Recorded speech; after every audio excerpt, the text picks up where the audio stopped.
Selamat pagi semuanya. Bagaimana kabar kalian? Ibu harap kalian semuanya dalam keadaan sehat ya. Baiklah, kita akan melanjutkan materi yang ke-6, yaitu Indonesia pasca VOC. Nah, masuknya pengaruh Prancis dan pendudukan Inggris. Oke. Ketika Belanda diduduki Prancis tahun 1795 dan VOC dibubarkan pada tahun 1799, terjadi praktis semacam kekosongan kekuasaan di Indonesia atau di Nusantara itu sendiri. Nah, sehingga yang terjadi pada tahun 1800, armada Inggris telah memblokade Batavia dan menghancurkan galangan kapal Belanda. Prancis menguasai wilayah darat dan Inggris menguasai wilayah timur.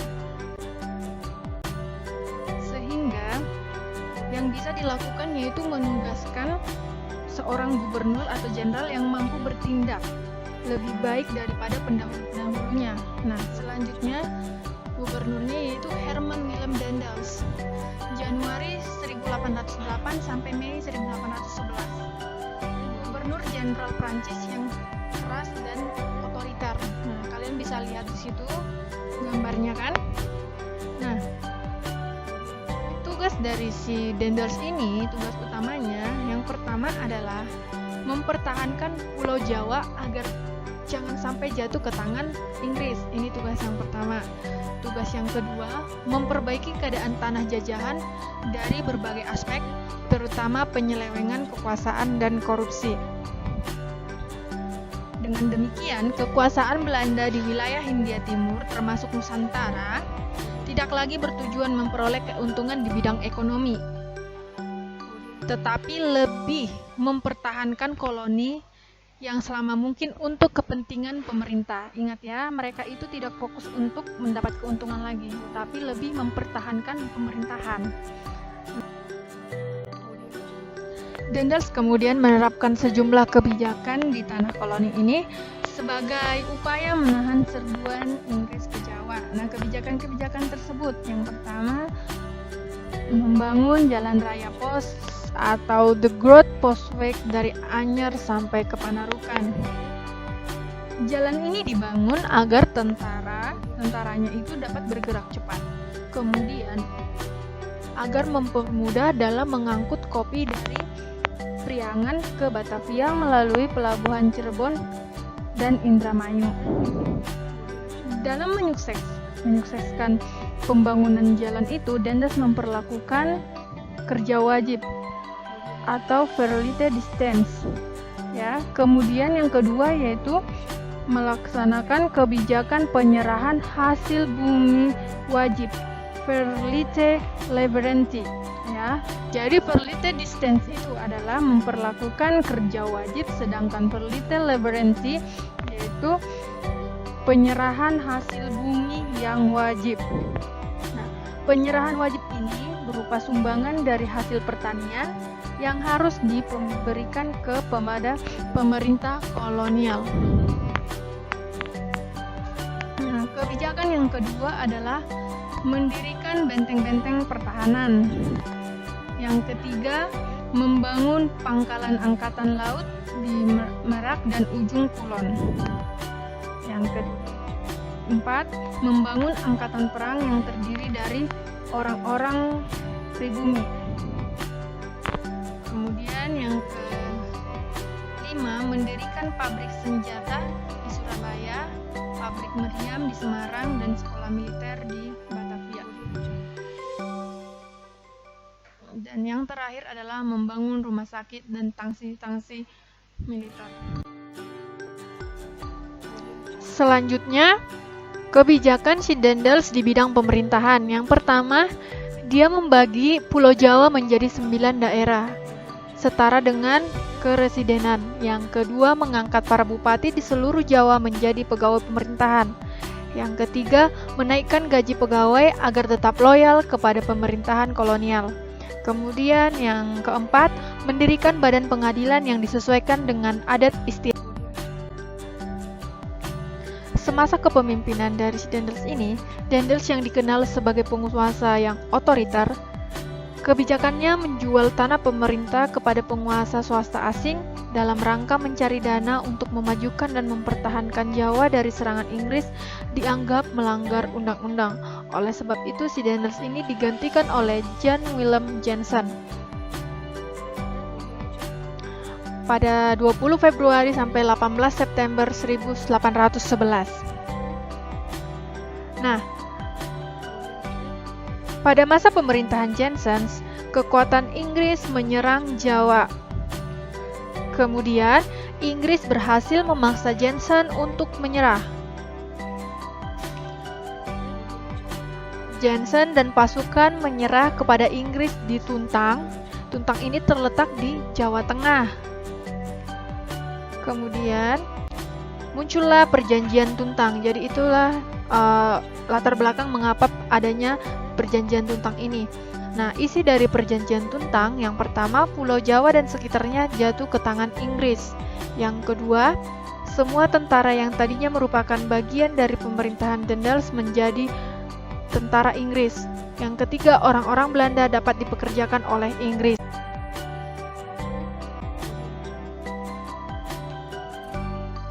Nah, Thomas Stamford Raffles, yang dimana terkenal dengan sebutan si Raffles ini, menjabat pada tahun 1811 sampai 1814, merupakan letnan gubernur Inggris. Nah, Inggris menunjuk Thomas Stamford Raffles ini sebagai letnan gubernur. Kekuasaan Inggris di Indonesia diwakili oleh kongsi dagang Inggris yang bernama East Indian Company atau EIC. Selama pemerintahannya si Raffles menekankan asas-asas liberal. Yang pertama yaitu kebebasan, yang kedua kesetaraan derajat, yang ketiga supremasi hukum.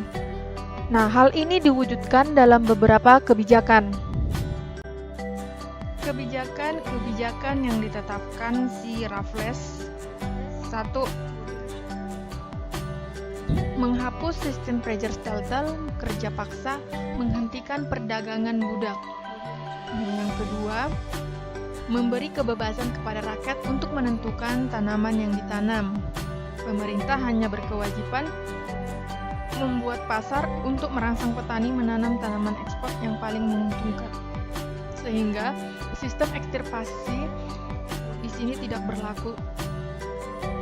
Yang ketiga, menghapus pajak hasil bumi atau kontingenten dan sistem penyerahan wajib atau verlite laborenti, yang dimana kebijakan ini sudah berlaku sejak zaman VOC. Yang keempat, menetapkan tanah sebagai milik pemerintah dan petani hanya penggarap. Nah, sebagai penggarap, petani dikenakan sewa tanah. Harga sewa tanah ditetapkan oleh pemerintah dengan mempertimbangkan kondisi tanah. Nah, harga sewa tanah tersebut diserahkan secara tunai atau dibayar secara tunai kepada pemerintah. Nah, yang kelima, pemungutan pajak sewa tanah dilakukan per kepala atau per orang, yang dimana sebelumnya itu VOC dikenal dengan pajak kolektif, artinya tiap-tiap desa yang wajib menyerahkan pajak kepada VOC. Nah, yang ke-6, bupati diangkat sebagai pegawai pemerintahan dan jabatan diwariskan secara turun-temurun dihapus. Nah, yang ke-7, membagi Pulau Jawa menjadi 16 keresidenan, dan sistem ini berlangsung sampai tahun 1964. Nah, yang terakhir, membentuk sistem pemerintahan dan sistem peradilan yang mengacu pada sistem yang dilaksanakan di Inggris. Nah, pada saat pelaksanaan kebijakan-kebijakan ini, pelaksanaan sistem sewa tanah ini gagal disebabkan beberapa hal atau beberapa faktor. Yang pertama, terbentur sistem sosial budaya dan tradisi Jawa. Nah, yang kedua, belum adanya kepastian hukum atas tanah. Yang ketiga, belum terbiasa menggunakan uang sebagai alat pembayaran pajak. Dan yang terakhir, singkatnya masa pemerintahan Raffles. Masa kekuasaan Raffles yang singkat, yaitu tahun 1811 sampai 1816, hal itu terkait dengan kekalahan Napoleon atau gubernur Prancis dalam pertempuran Leipzig, Battle of Leipzig pada tahun 1813 melawan pasukan koalisi yang terdiri dari Rusia, Prusia, Austria, dan Swedia. Kekalahan Prancis berarti kemerdekaan bagi Belanda. Kemerdekaan itu membuka ruang bagi perundingan dengan Inggris terkait dengan bekas-bekas wilayah kekuasaannya, termasuk diantaranya Nusantara. Hal ini terwujud melalui Konvensi London pada tahun 1814.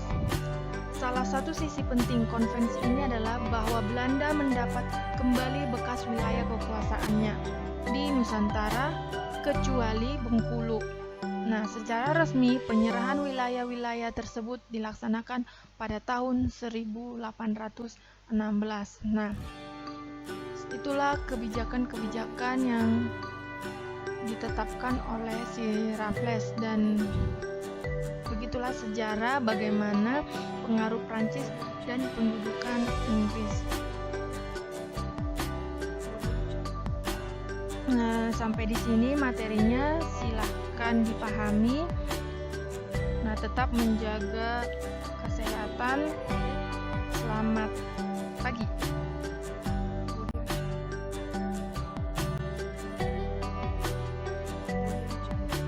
Kok udah QN sih, Ama?